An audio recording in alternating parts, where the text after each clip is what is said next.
Thank you very much, Jakob. Well, it's a huge pleasure to be here talking about free speech with Salman Rushdie, who is both a symbol of the defense of free speech and has been for a quarter century, but also someone who is intensely, personally engaged in the struggle for freedom of expression, not least in this festival, which is now in its 10th year.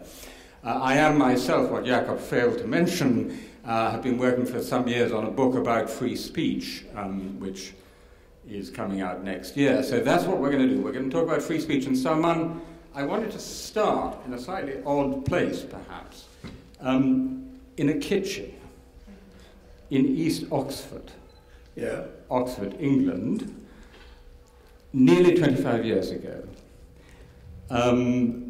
The kitchen of our mutual friend, James Fenton. It was fairly soon after the fall of the Berlin Wall. You came to dinner. I don't know if you remember the evening. Your security detail was perusing the exquisite first editions of the poetry of Lord Byron in James's front room, and we were talking in the kitchen. I had spent that year traveling around Central Europe, witnessing the Velvet Revolution of the fall of the Berlin Wall.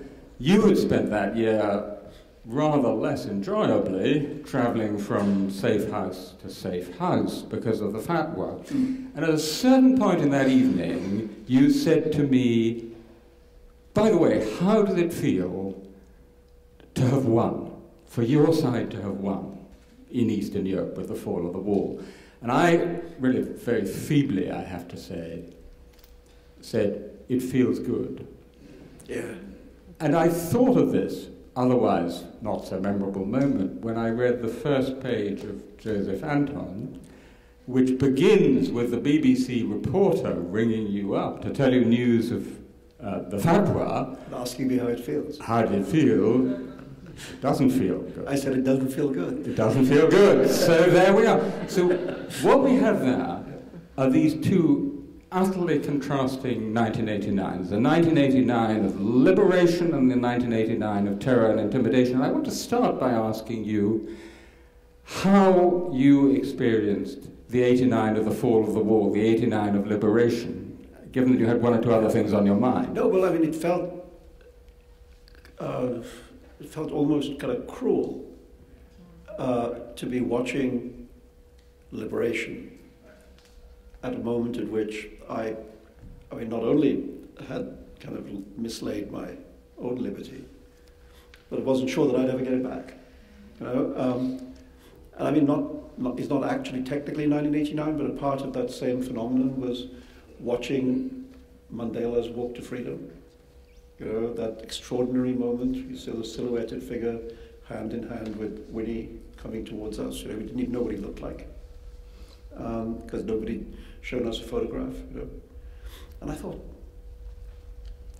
yes, it was a kind of mixed emotion, because of course I was excited by the fall of communism, and of course I was excited by the freedom of Nelson Mandela, you know, but it made it more bitter for me in some way. So everyone is said to know where they were when Kennedy was shot, and everybody is said to know where they were when the Berlin Wall came down. Where were you when the Berlin Wall came down?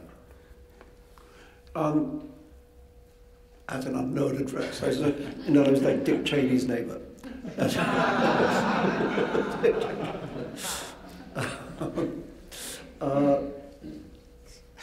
I mean, there were so many. The other thing, of course, that happened that year, which was also a very, you know, strange event for me, was the death of the Ayatollah Khomeini, which happened in June of that year. Which was very inconsiderate of him to die. Really a nuisance of him. I mean, if he just died 6 months earlier, you know, we wouldn't be having this conversation.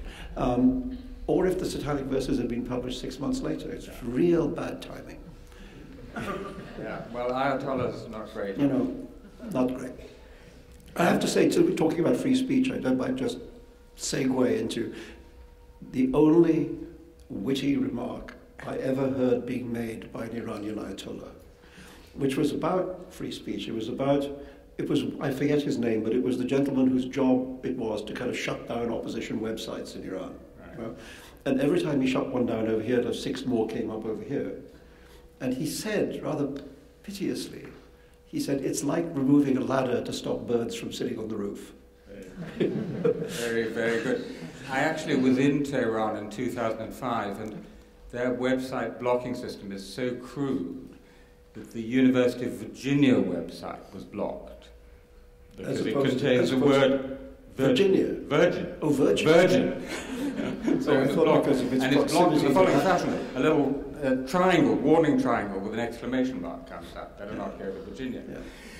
More seriously, so I was on this panel yesterday with Adam Michnik and George Conrad, which you very kindly came to, and we were talking about 1989, the three 1989s. The 1989 of liberation in Europe, which changed our world to this day.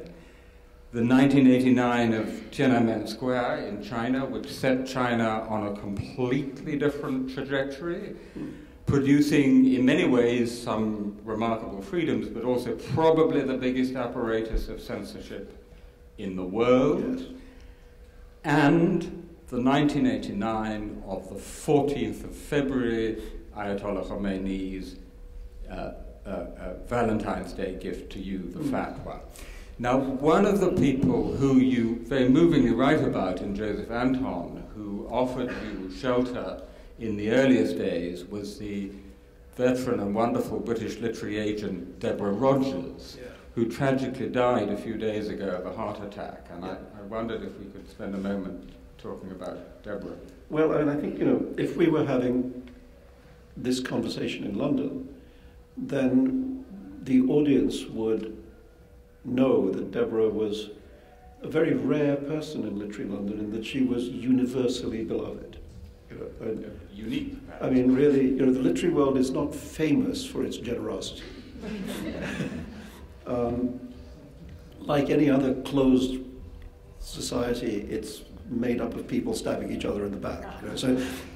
But Deborah was loved, and if you knew her, it was very easy to see why. And I mean, the thing that, she was my agent for some years, and then I moved on, and I left her and went and moved on to be represented by Andrew Wiley, and she was quite hurt by it, but very dignified about it. And then, but everybody in London knew that, she and I had this kind of falling out because I'd fired her, basically, moved agents. And then, after the beginning of this sort of crazy period, the days immediately after the fatwa, when I was trying to, I was told I had to find places to go, and I, at the same time, wasn't allowed to look for them. So, invisible man finds house, I mean, it's difficult. And I found a message on my voicemail, my old house, from Deborah saying, please call me. And so I called her, and she said, look, we've got this place you know about. They had this little farmhouse in Wales, in the middle of nowhere. And she said, you should come there because nobody will think that you're coming to stay with me because they all think we're fighting. And so it's the most unlikely place for anyone to look because they think we're not friends, so you should have it. And so I did. And it's the most incredible act of generosity, of sort of setting aside personal feelings in order to do something more serious, and it kind of fixed it. It kind of fixed it between us, and we remain very close friends ever since. So yeah, it's a great loss. Mm-hmm. That takes us to the first of the still enormous threats to freedom of expression in many parts of the world. I mean, the New York Times today has a story of an atheist in Indonesia being condemned to 19 months in prison simply for declaring his atheism. So, violent intimidation in the name of religion, particularly, but not only of Islam. We have to remember it also comes from Sikhs, it comes from Hindus against Muslims in Burma, it comes from Buddhists against Muslims, the Rohingya.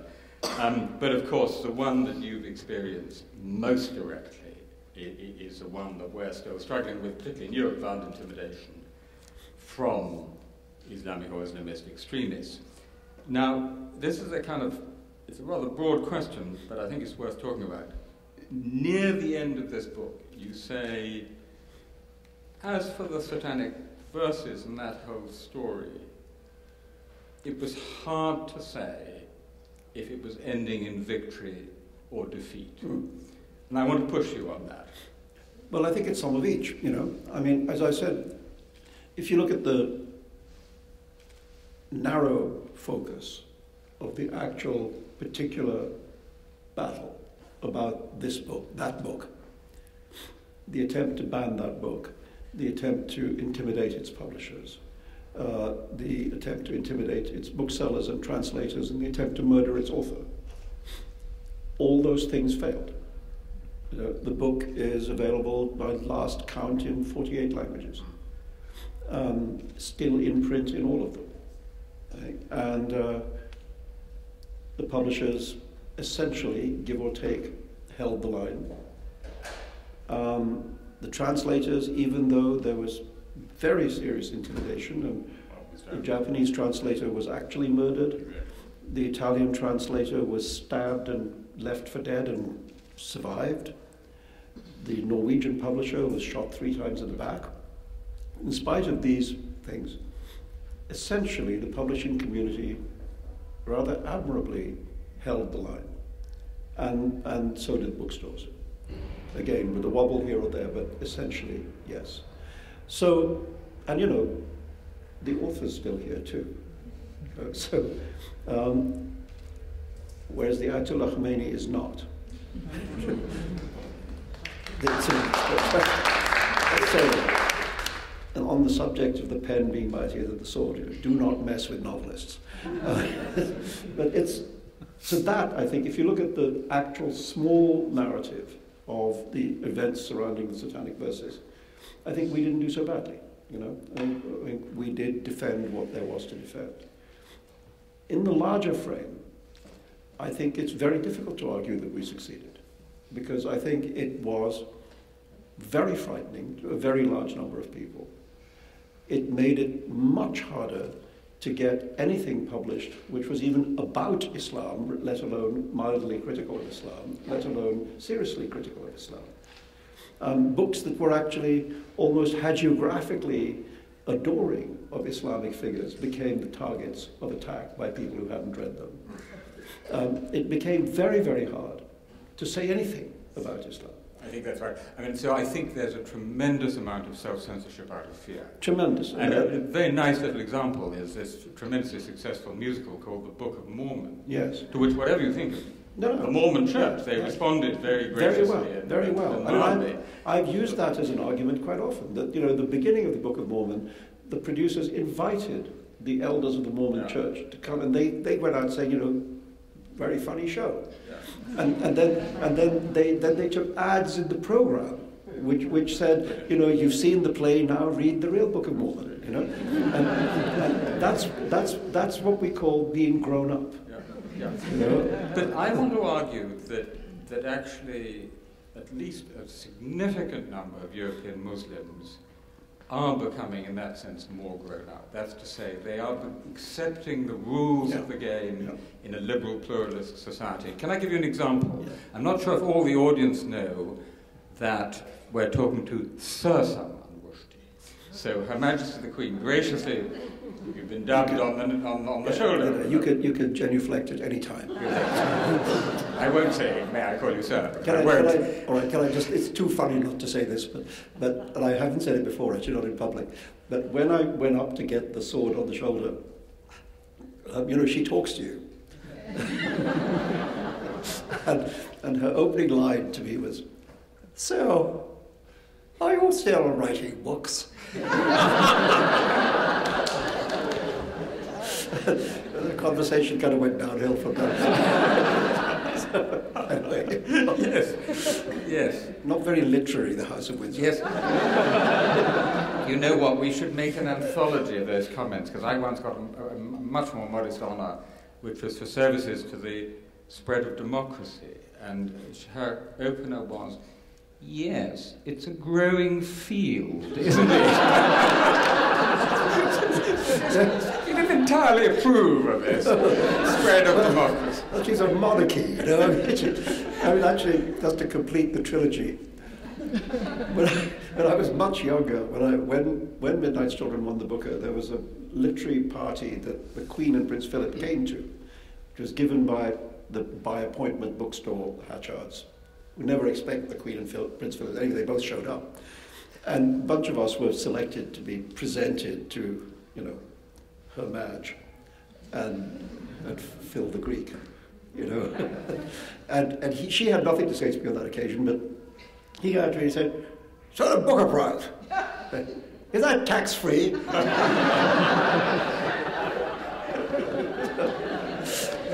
These are my encounters with the royal family. Very good. To be marginally more serious for a moment, what was interesting was that while there were some expressions of outrage from British Muslim community, on the whole, the reaction was almost Anglican in its mildness, I would say. And there was even some element of almost a recantation. Inayat Bongawala, who said he'd felt elation at the time of the fatwa, now said he was wrong, and having travelled to places like Pakistan, he was pretty glad to have the freedom to offend in Britain. Yeah. No, and I think it was interesting that some years ago now, when it was the 20th the press loves anniversaries, so when it was the 20th anniversary of the fatwa, which was 2009, I suppose, the British press did go and ask quite a lot of British Muslims who had been involved in the campaign against at the time, who'd been involved in book burnings and this and that it's true that all of them said they wished it hadn't happened. Some of them, to which my reaction was thanks a lot, 20 years later, gee. But some of them regretted it for, if you like, tactical reasons. They said that it hadn't worked, it had backfired, it had made the Muslim community more disliked, and it had made me more famous and more wealthy. So it had been a tactical error. And they had learned that lesson, that wasn't the way to do things. But in a sense, that's okay. That's okay too. That's okay, as long as you get to the right point. I agree. There were some people who recanted, if you like, tactically, and others, like Banglawala that you mentioned, who seemed actually to have recanted on the point of principle and to have accepted the free speech argument. So I think, that's true. That's true. I think, and I think that is not only in England. I think that is certainly in terms of most Western European countries. I think that's also true. But there is the other thing, which is there has also been a growing radicalization at the other edge of the Muslim community. That's right. In Western Europe, right. Including England. So while there is a kind of, what you might call a liberalization of the majority, that's right. There's been like a fanaticization of the edge. That's spot on. By the way, there's something very peculiar. We don't want to be too sort of parochially English here, but a name that will be familiar to you, Iqbal Sakrani, a man who in 1989 said death was too good for Salman Rushdie, who then became the head of the Muslim Council of Britain. He was also given a knighthood, which is a very, very British solution to things. Give them both a knighthood. Yes. But not at the same time. No, not exactly the same time. He got it first, actually. But I'm curious to know what you thought of that. Well, not much. But on the other hand, there was a lot that Tony Blair did that I didn't think much of. Right. And that was an attempt, sort of pathetic attempt, to woo the Muslim vote after supporting the Bush project in Iraq. Right. Including, and which was also the incitement of religious hatred act. Yeah, that was, I campaigned very hard against this was the thing, an attempt to make it illegal under British law to criticize religion. Illegal. And it failed in the House of Commons by one vote. But anyway, there was this rather magnificent fact that on the night of the final vote in the House of Commons, the Labour whips actually made a counting mistake. And they told Blair that the vote was lost, right? And so he should go home. So he left the chamber, and they lost by one vote. So if he'd been there to vote on his own bill, the votes would have been tied, and then the Speaker would have been obliged to cast the casting vote for the government, because that's the rule, and the bill would have carried. So Tony Blair went home early for dinner, and that's why the bill failed. Right? That's the only reason. Say what you like about Tony Blair. performed a service there. It was an outrageous proposal because, you know, lots of European countries have, in my view, very bad hate speech laws. Yes. You can make an argument, a substantive argument for and against them, but this was absolutely clearly, we, Labour, have lost the Muslim vote because of Iraq, and we're going to throw them a song, and so a serious bit of legislation. There was a wonderful moment when I went to lobby at the Home Office against this with Rowan Atkinson. Yes. You know, Mr. Bean goes to Whitehall. And you know, Rowan is, as you know, he's a very serious, thoughtful, softly spoken man. And they all loved him. They were all fans of his, so they all wanted him to like them. And he didn't. And he very quietly, he said, you know, for example, he said, recently, in my television program, we had a sketch, you see, which showed Friday prayers in, I believe it was Tehran. And I had a voiceover over this shot where I said, and the search goes on for the Ayatollah's contact lens. And he said, now, would I be able to say that, or would I go to jail?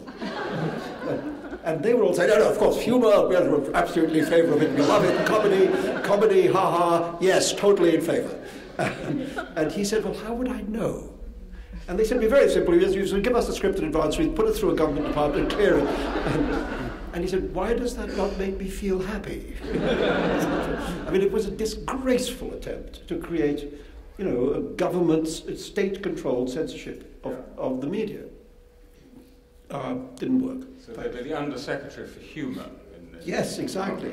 Exactly. I mean, it just... what is a joke? It was so... I mean, that's what we're saying. These encroachments on free speech are kind of constant. These efforts to pay lip service to this idea which is gaining more and more and more traction, that people have a right not to be offended. Yeah. People don't have a right not to be offended, you know, because all sorts of things offend all sorts of people. And if we all had a right not to be offended by anything that offended us, nobody could say anything. Yeah. So, I mean, I don't like the novels of Dan Brown. You know? But I think he should live. I find that deeply offensive. You know, I mean, I'm not sure about publish, but live. It gives a new meaning to publish or perish. And what I'm saying is that, you know, I think Ronald Dworkin said this in a much more scholarly way, where he said, you know, there is no right not to be offended. Yes, that's right. I mean, what Ronald Dworkin said is, no one has a right not to be offended. Yeah, exactly. Which, of course, does not mean we have a duty to be offensive. That's an entirely different matter. How we speak is our own choice. That actually, I want to come on to another country which you know extremely well as the land of your birth, for this reason. As I say, I've been working on free speech for some years, and you have, if you look at it globally in the age of the internet, you have the United States and Europe, which with major variations are areas that value free speech. And at the other end, you have majority Muslim countries, and you have China, which in their very different ways have a highly restrictive approach to free speech. In between, you have a number of what I call swing states, which are really big, important states, often emerging economies, developing countries, emerging great powers, Brazil, South Africa, India. And, India is one of the most important. Now, in the book, you write quite movingly about your first return to India, which is, of course, where the book ban started, and the Indian Express headline, which was...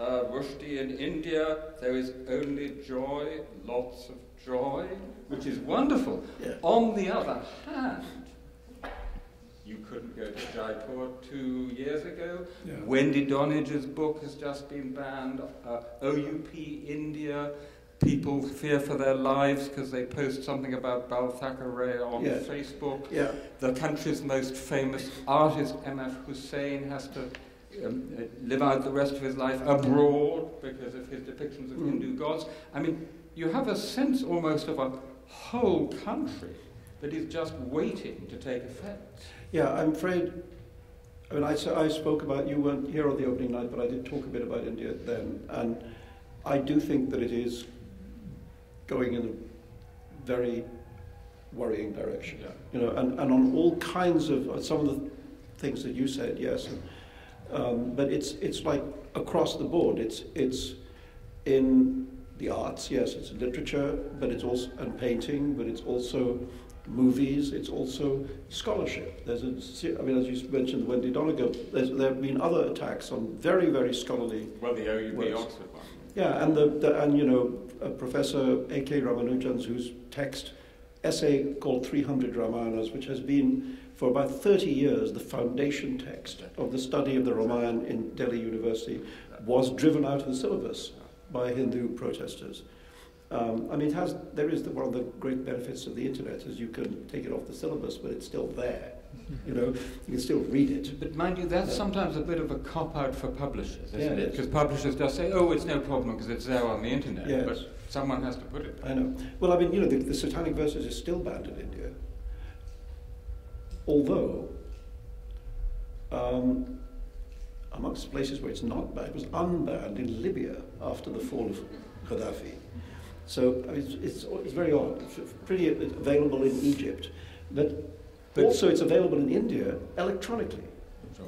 You know, I mean, if you want to buy the Satanic Verses in India, just go to Amazon. You can download it onto your Kindle in a minute, which makes it kind of silly. But there isn't even now any willingness amongst publishers to challenge the ban of the hard copy books. So if you think this major swing state, India, is on the whole going in the wrong direction, Yes. why do you think that is so? Well, partly it has to do with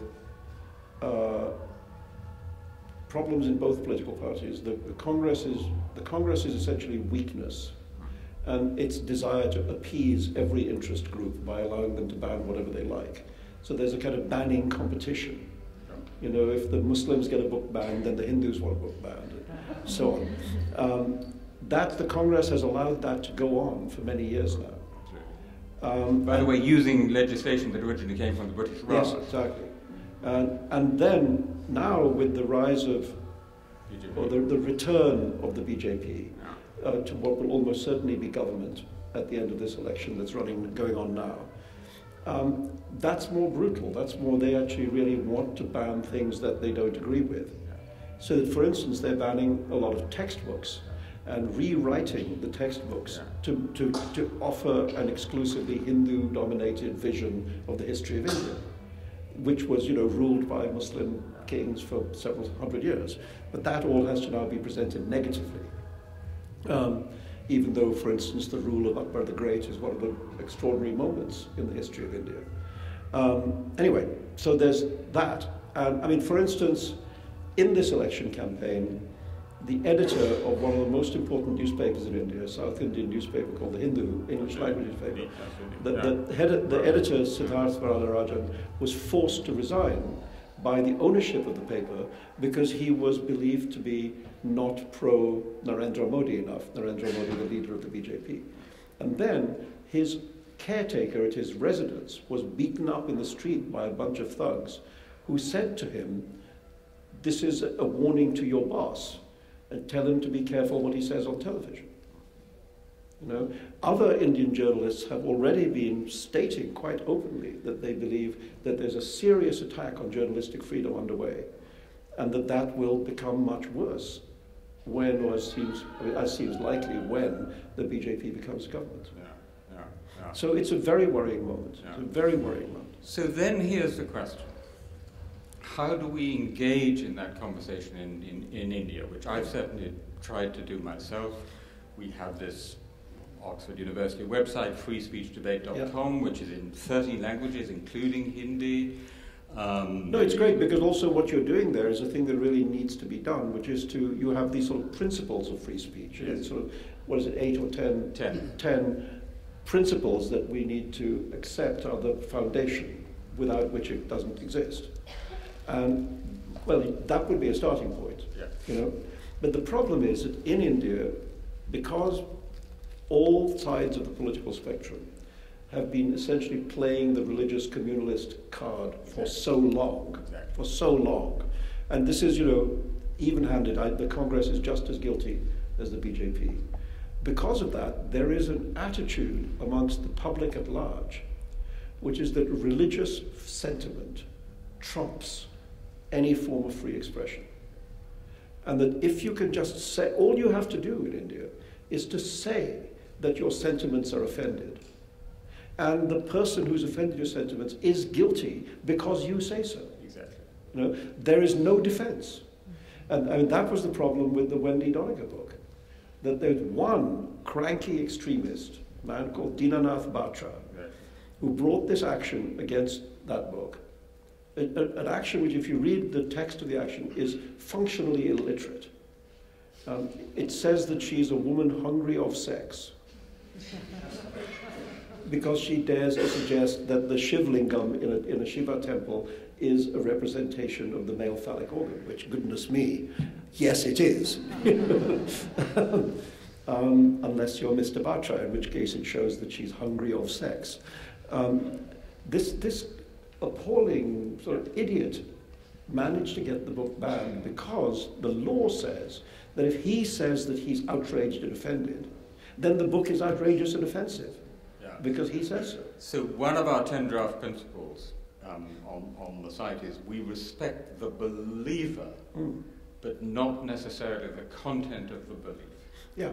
Absolutely. Something on which, by the way, the professor of theology at Oxford and Richard Dawkins both agree, which is an achievement in itself. That's an achievement. However, when I presented this to a group of Indian MPs, they didn't agree. They all leapt up and started throwing things at me. I mean, absolutely, totally impossible in India. And the same thing is true with this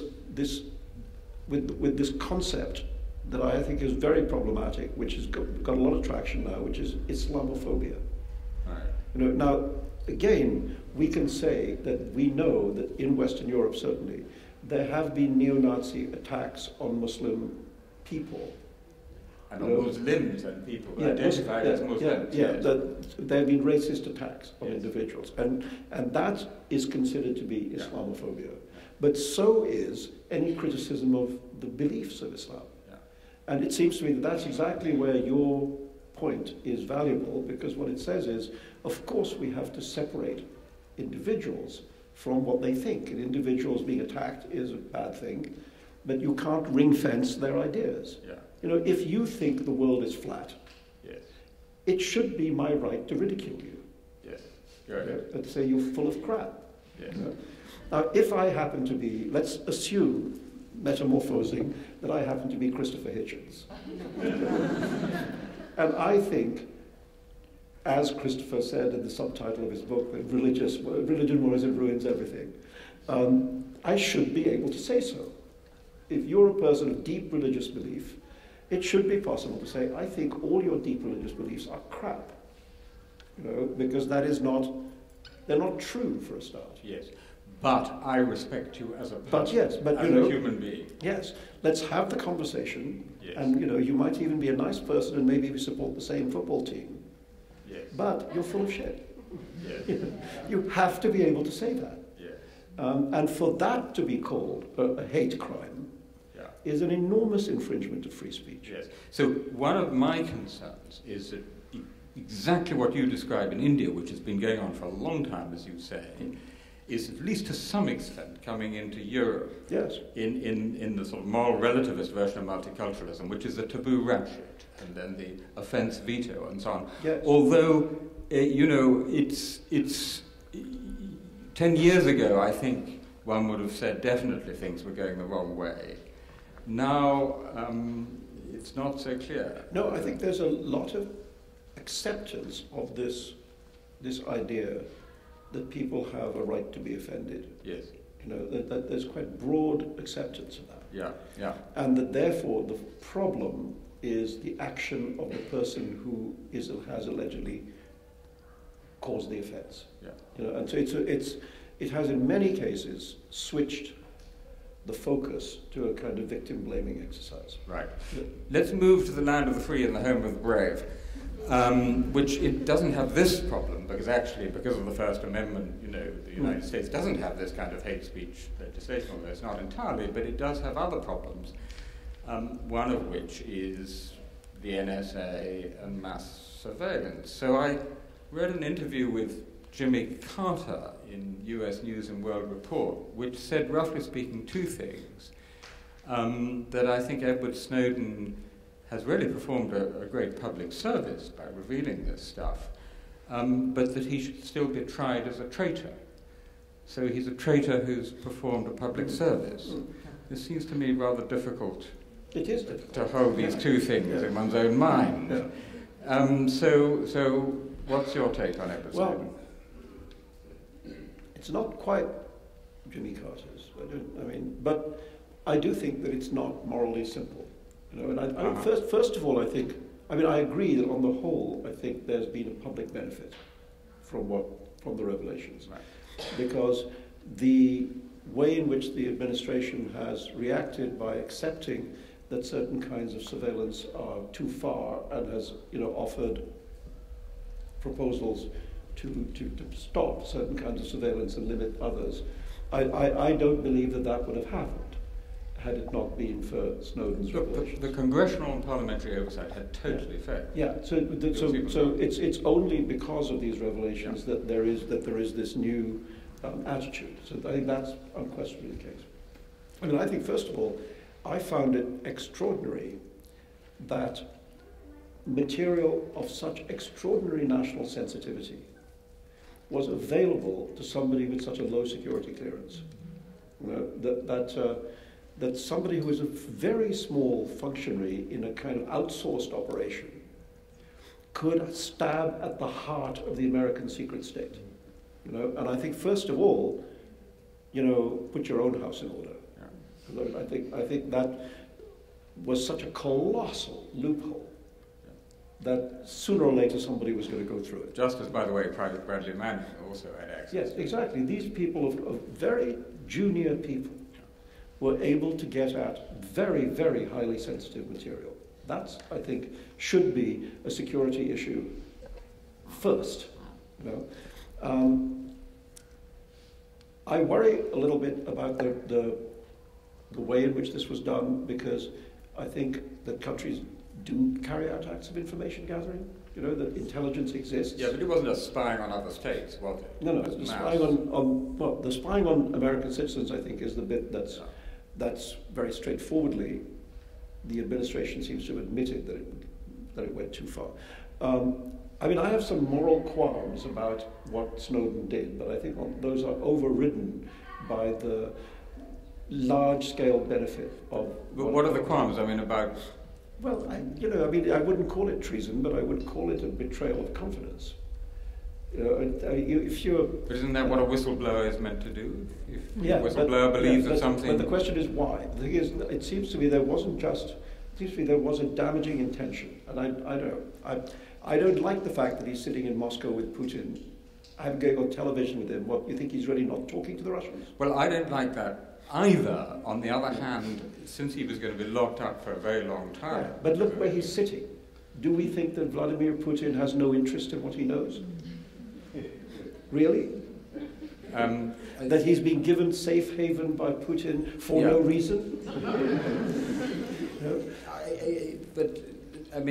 That's treason. My reading of Snowden is that he was a classic whistleblower.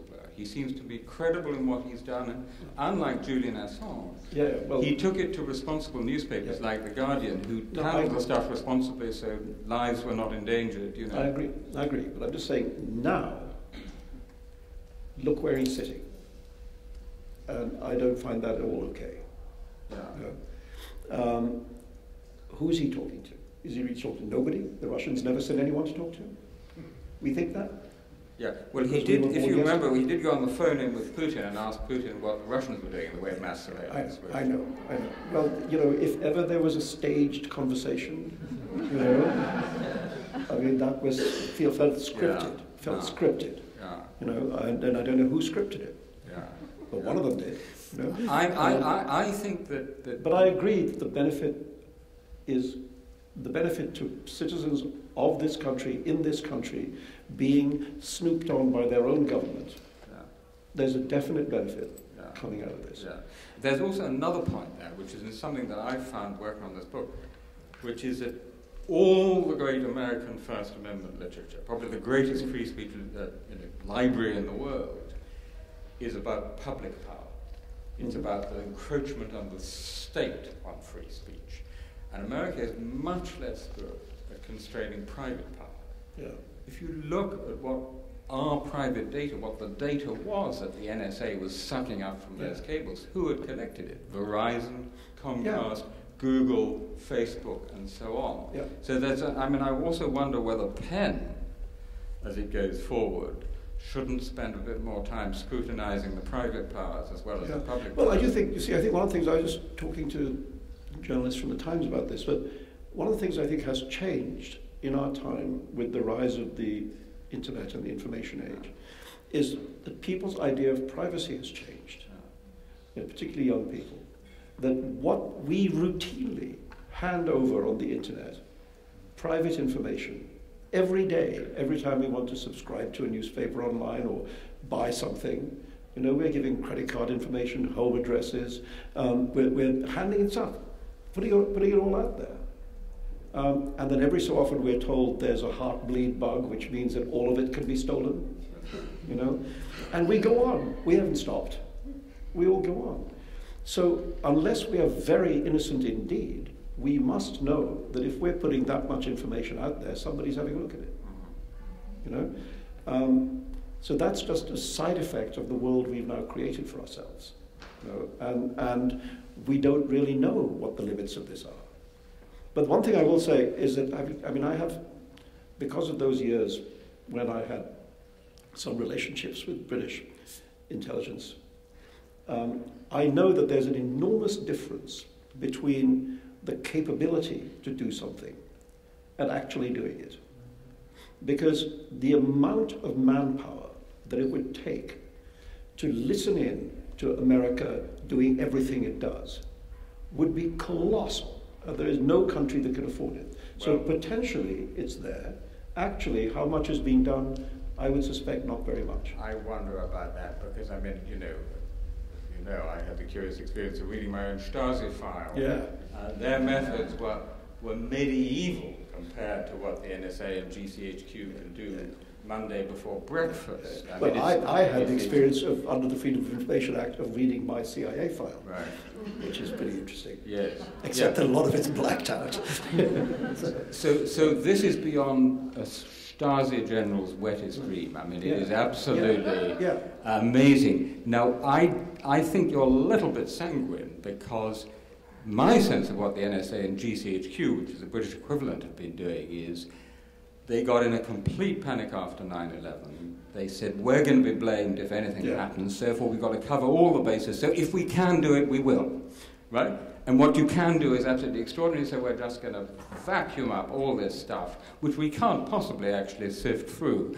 So I think it is actually quite worrying. And I also think, don't you, that it's not just free speech versus privacy, but in an important way, privacy is a precondition of free speech. Yeah, except that we have agreed to give up so much of it voluntarily. You mean by clicking the I agree? By endlessly putting stuff out there on the internet, we voluntarily surrender things that until the invention of the internet, we would have been much more reluctant to give up in that way. So we're sort of complicit a little bit. We've just made it easier for people to do this. Do you ever use this wonderful new app on your computer called Freedom TM? No. Do you know about this? No, Freedom is an app now. Freedom has become an app. Zadie Smith acknowledges it in her novel NW. She thanks, amongst other friends, it's Freedom TM. And what it does, the thing shuts down the internet, so you can it turns off the internet for as long as you want, for 5 hours, while you get on and write your novel. So the amazing irony is the ultimate freedom on the internet is the freedom to turn off the internet. Freedom from the internet, You haven't... No, I haven't. I've heard about it, actually. I think Zadie told me. You must be supremely self-disciplined not to go off. Well, we write. What else are we going to do? Well, go off. Go off that. Yeah. No, I can can manage to write without it. Okay, I want to just raise one more subject, and then I want to throw it open to the floor, to the people, which is about these 10 years work on pen and world voices, and thinking about the great writers who've died in these years: Gabriel Garcia Marquez, Václav Havel, Czesław Miłosz. There was this whole cohort of writers who were also national heroes, moral authorities, political symbols, right? And I guess the question is whether, and we don't see another generation of such figures as we look around the world today, whether that's something to be regretted or in some sense to be welcomed, because in a normal country you don't need the writer as your hero. I mean, I don't think writers ever set out to be that. Well, I wouldn't count them. Not all. Well, there's one or two. I'm not going to say that. No names, no background. But yeah, there are one or two. But mostly, mostly writers are writers and are interested to express their views of the world through their books. But it's certainly true that in the post-Soviet Union world of the countries that were the former Soviet Union, the place of literature has declined because you don't any longer need writers to be the people articulating the truth against the official lie, and substituting for a free press and all the other things that you have. I mean, I remember being in Budapest and meeting now the mayor of Budapest, Gabor Demszky, who back in the day was a prominent publisher of samizdat literature. And in his mayoral office, his most proud possession was a small glass cabinet in which were all these very cheaply produced great books, which they had disseminated. And he just thought it was the greatest thing he ever did in his life, and he said so. And I asked him, I said, how did you publish the books? It's one thing to print them secretly in small numbers, a few hundred copies, but how did you get it out there? And he said, well, people would come and we would give them like a pile of 12 books, and the deal was that they could keep the money for 2 of them and it'd bring us back the money for the other 10. And I said, but how did you know they'd come back? You're just giving them the books and they're walking out of your office. And he said, well, they always came back. And there were people who sat through the night in Prague, physically typing on manual typewriters. You could, if you hit the keys very hard, you could get 12 copies on flimsy paper. And he said to me, Demszky, that their assumption that they were being bugged at all times was so great that even when his wife and he were alone in their apartment, they would never use the word printing press. Because the possession of the portable printing press made in Huddersfield, England, this is Huddersfield's contribution to the fall of communism, it was the most valuable possession in their lives. And they would move it under cover of darkness from house to house, so it was never in any house for too long. And they would give the printing press a woman's name. And they would say, we need to take Ophelia for a walk. But this was clearly a moment in which literature became the true spokesman of the country. That's right. In Poland they used to give them the names of pet dogs or cats. Yeah, exactly. We'll take Winky for a walk. Exactly. Same. There was a great exchange between Joseph Brodsky and George Steiner many years ago. You may remember it, when George Steiner was saying, "Oh, we have no great writers in the West because it needs the pressure of persecution, the muse of censorship. We have no Solzhenitsyns." And Brodsky said, with that slight stutter, he said, "Well, George, given the choice between democracy and Solzhenitsyn, I'll take democracy." No, there's a wonderful, in Italo Calvino's novel, If on a Winter's Night a Traveller, one of the characters says, slightly misquoted, but he says, you can always tell the respect that a country has for literature by the size of apparatus it sets up to repress it.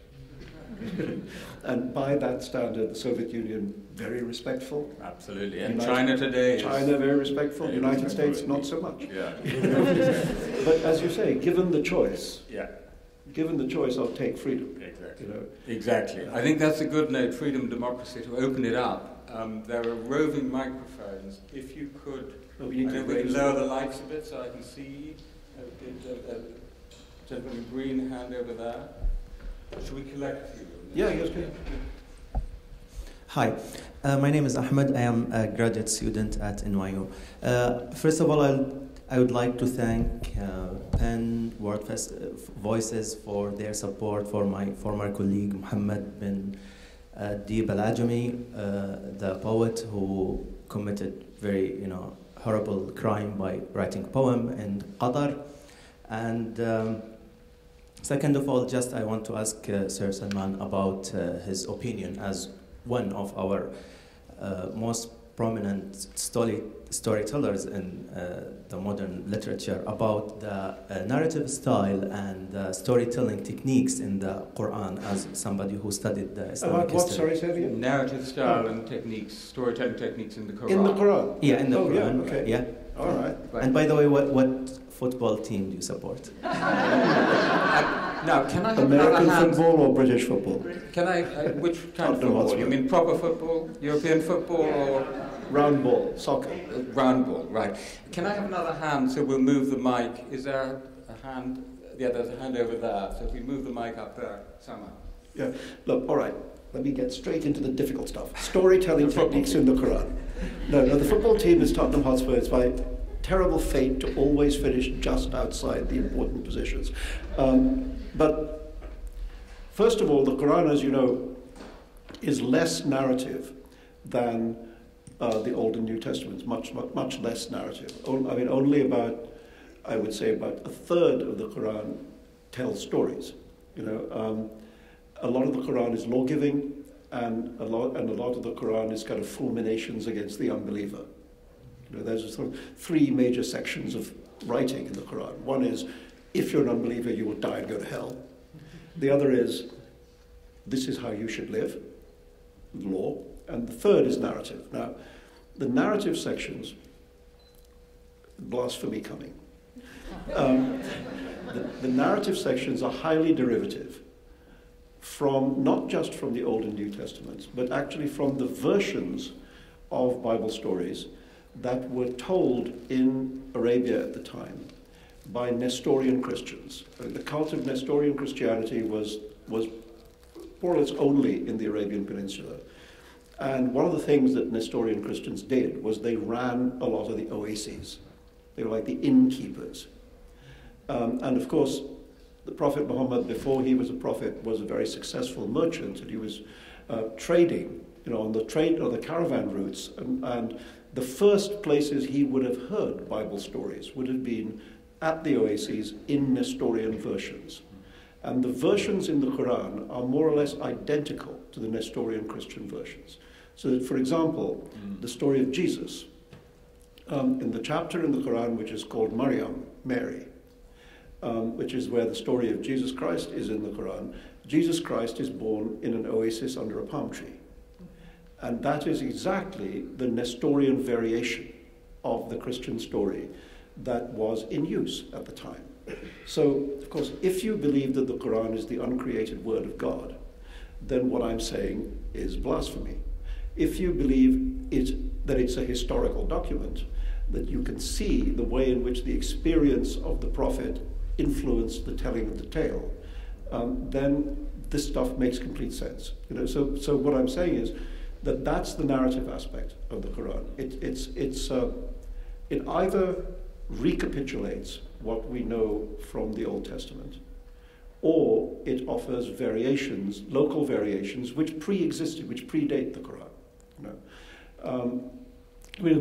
For me, one of the real sadnesses is that, I think the thing that is really interesting about Islam is that it's the only great religion born inside recorded history.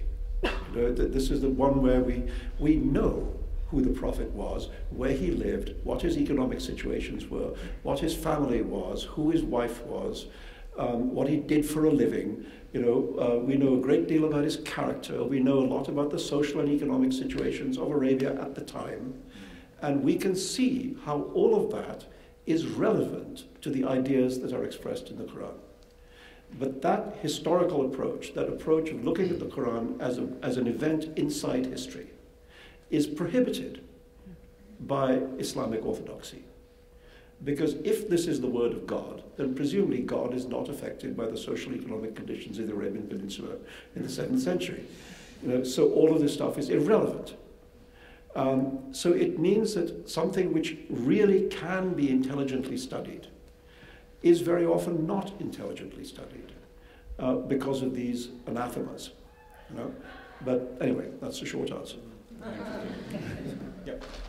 Okay, well, I'm guessing 95% of the people have these, 99% of them have cameras. What are your thoughts? Introduce yourself too. Yeah. Sorry, what are your thoughts on most people have cameras now and there's a lot of surveillance heading up instead of just heading down? Yeah, well, sometimes it's useful because people with cameras have managed to grab images of things that, you know, political events or people misbehaving that have been useful information. But I don't know, I mean, it's changed the literary signing session because everybody wants a picture now. You know? I don't know, I mean, I'm sort of slightly against all this obsession with selfies. You don't want a selfie with Ella Thorning-Schmidt? I might want a selfie with Pussy Riot. That's tomorrow night. I think I might be doing that.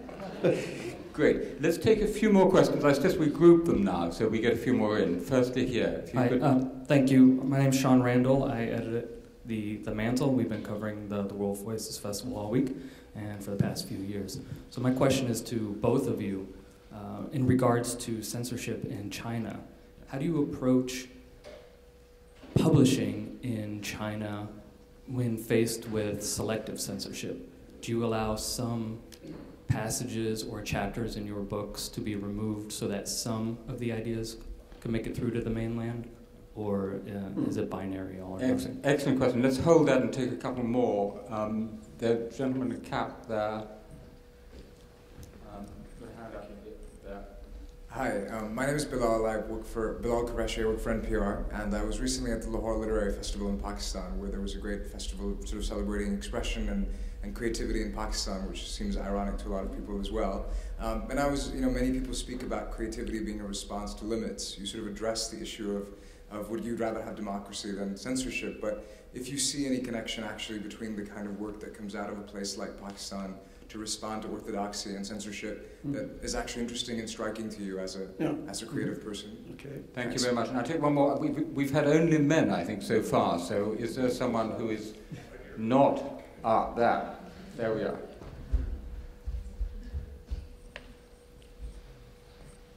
Thank you. I'm Yoshida. I'm a journalist here. You've mentioned India and you've mentioned the elections, all this curbs on freedom of speech and the religious thing that's happening in India. How concerned are you of an India with Narendra Modi as the Prime Minister? You've been vocal about him as well. So I just wanted your thoughts on that. Yeah. Thank you. Okay.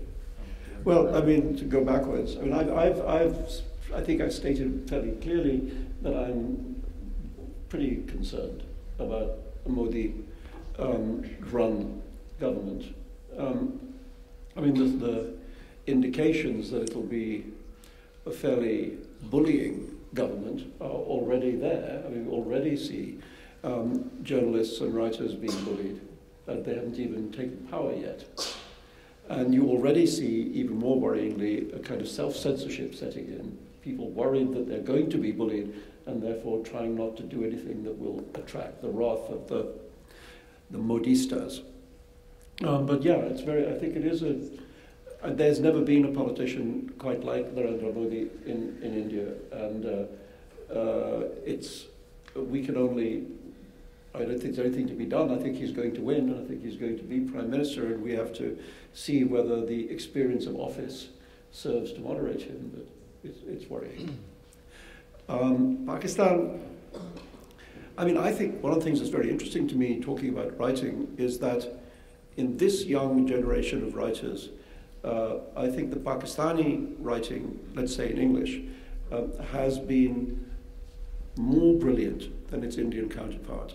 And I think that was not the case in the last 30 or 40 years. But suddenly, I think there is a group of Pakistani writers, Muhammad Hanif, Daniel Muinuddin, Nadeem Aslam, Kamala Shamsi, 5 or 6 really very, very remarkable writers. And all, it seems to me, they're all quite young and they're all working at a kind of peak of creativity. And I don't have the sense, reading them, that they particularly feel themselves to be restrained. I think they're writing fairly tough political work very often. I mean, Nadeem Aslam wrote a very fine novel about Afghanistan during and after the Taliban. Muhammad Hanif wrote a very fine satirical novel about the blowing up of President Zia, General Zia, in a plane. So I feel, in a way, that what they're doing is, because the public subject is so much in your face in Pakistan, that they're responding to it rather kind of commendably. Whereas the thing that I see in their contemporaries in India of that generation is there seems to be almost a retreat from the public subject. That the best writers are writing not so much about the big public themes. Although, having said that, I mean, one of the best books to come out of India recently is a just published book of Rana Dasgupta's non-fiction book called Capital, which is a study of what has happened to Delhi, which is, of course, the capital and sort of the power center. So there are exceptions to this. But broadly speaking, I think that what's happening in Pakistani literature right now is very, very interesting. China, I personally would not allow a book of mine to be published with passages missing. No. I've had, as a result, some difficulty getting published in China. I mean, there have been a number of attempts to publish my work there which have been turned down by the Chinese authorities, and then a couple of years ago, the third publisher, after the first 2 had failed, again approached for permission and was granted permission to publish like 10 of my books, one after the other, published 1, and was told, okay, you can't publish anymore. And you're never given reasons. The reason is no. That's the reason.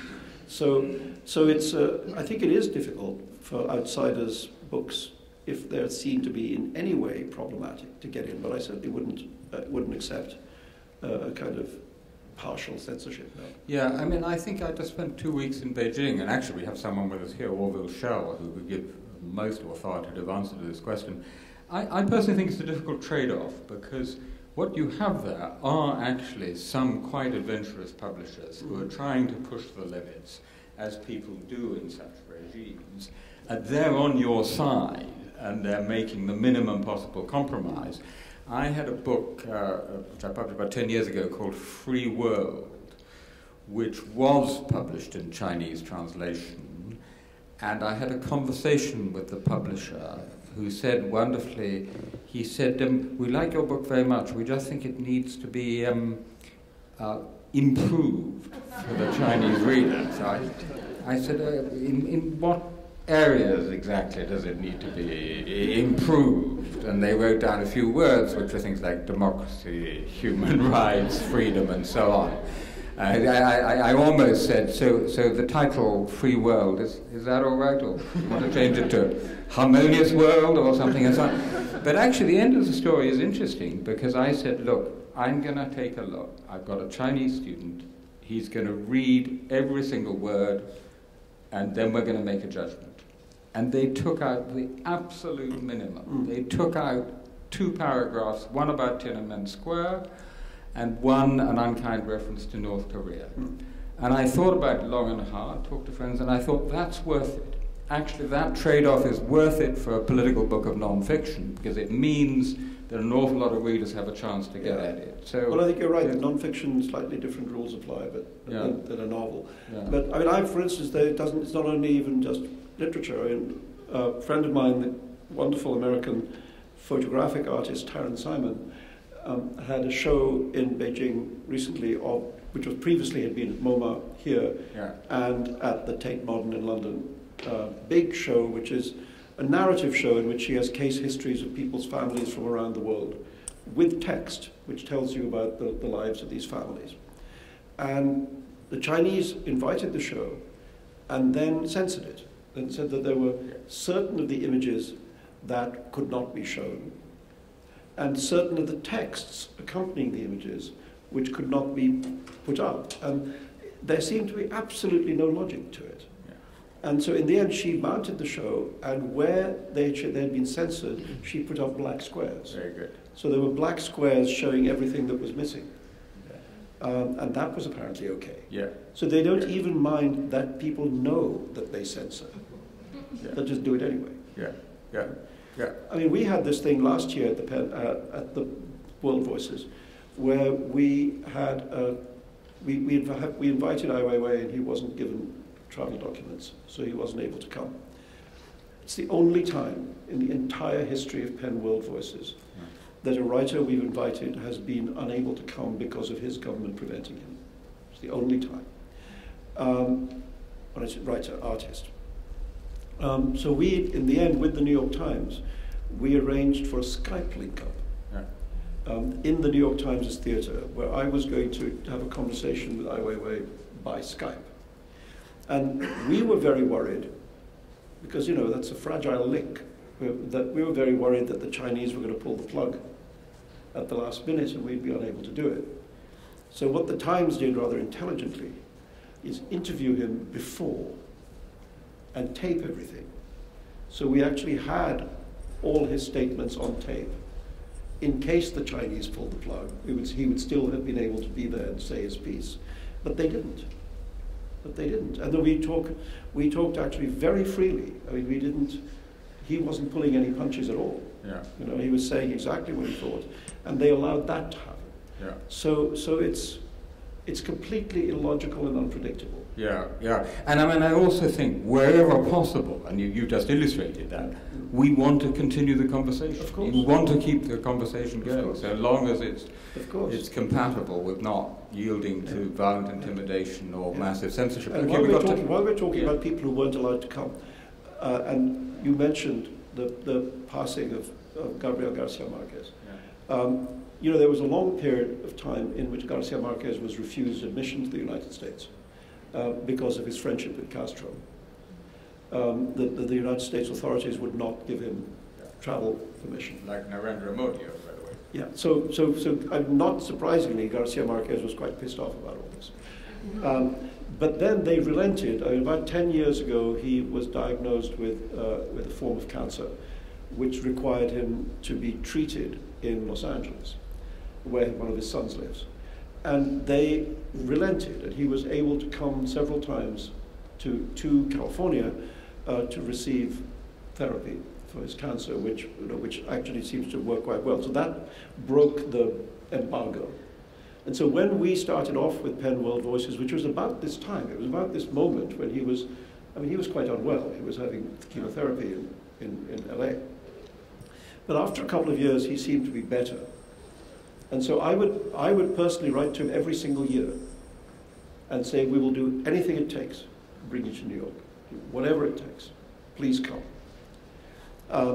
And he wrote right back, and he said, you know, your greatest ally is my wife, because she wants to go shopping in New York.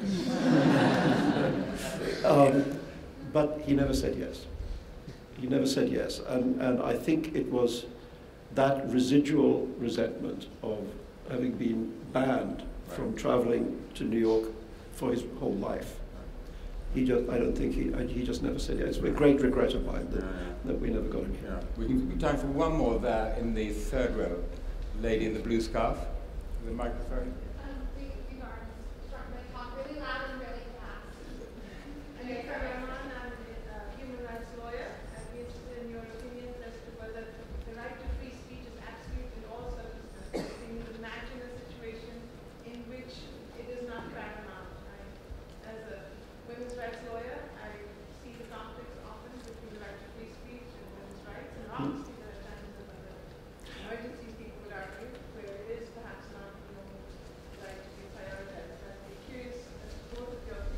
You go ahead. All right, I'll go first, but you have to go too.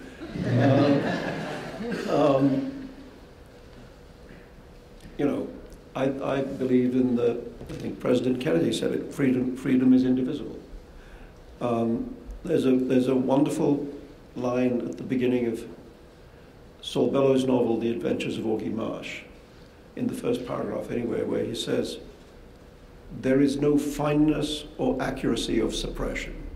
If you hold down one thing, you hold down the adjoining. And I think that's the truth. I think, yes, of course, there are legalistic arguments. You're not supposed to shout fire in a crowded theatre. Please don't. Unless there's a fire, in which case, please do. I mean, that's the famous limitation. You're not supposed to incite violence if the object of violence is present. You know, to say, kill that man, that's a crime. That's incitement to murder. But I guess what I'm saying is, well, in time of war, when states try and prevent certain kinds of images from being shown, for instance, in this country, during the recent wars, there was a great quarrel about the fact that images of dead American soldiers returning to this country, the coffins, could not be shown on television because it would turn public opinion, you know, against the war. Many American journalists and newspapers objected to that, but that was the rule for a time.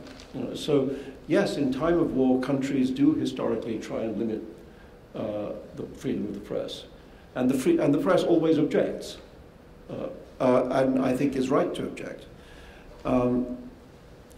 I think it's what I would say the simplest way I can think of putting it is that the default position must always be that speech is free.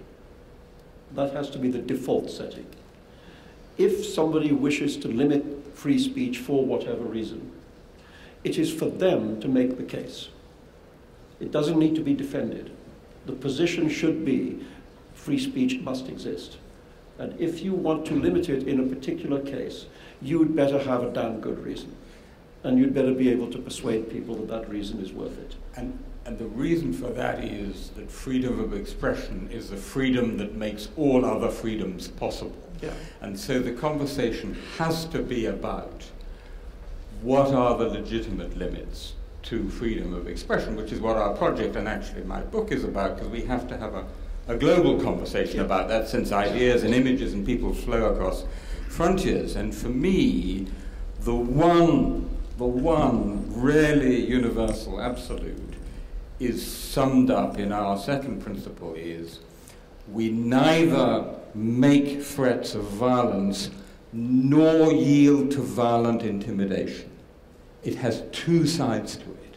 So I don't go out there and say, if you say that, I will kill you, the direct threat of violence that Salman was talking about, but nor do we yield to that threat. Do we appease that threat, which has been what is happening all too often, as Salman knows better than most people. I think that's actually, in a sense, the perfect note to end on. I'm afraid we do have to draw it to a close here. There will be book signing to follow, but meanwhile, please join me in thanking both Salman, Rushdie, and let our applause also be for free speech. Thank you very much.